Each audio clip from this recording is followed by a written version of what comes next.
أعوذ بالله من الشيطان الرجيم. بسم الله الرحمن الرحيم.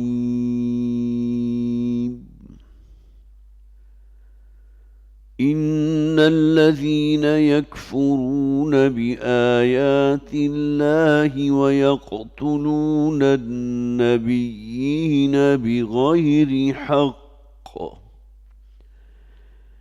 ويقتلون الذين يأمرون بالقسط من الناس فبشرهم بعذاب أليم.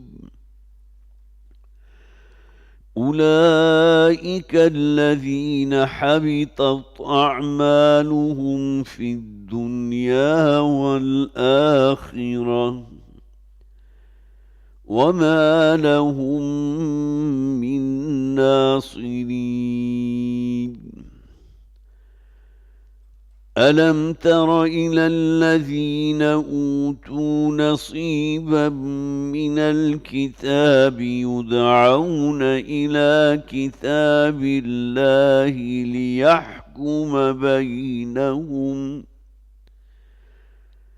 ليحكم بينهم ثم يتولى فريق منهم وهم معرضون. ذلك بأنهم قالوا لن تمسنا النار إلا أياما معدودات وغرهم في دينهم ما كانوا يفترون. فكيف إذا جمعناهم ليوم لا ريب فيه ووفيت كل نفس ما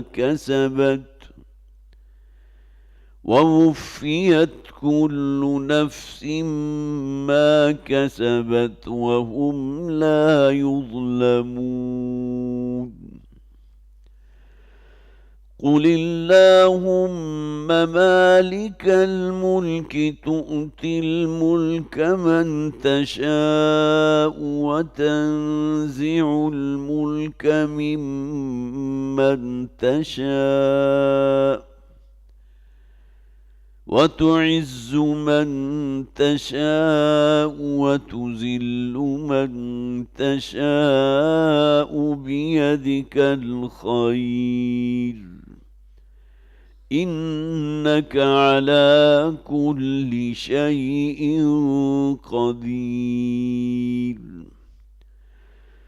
تولج الليل في النهار وتولج النهار في الليل وتخرج الحي من الميت وتخرج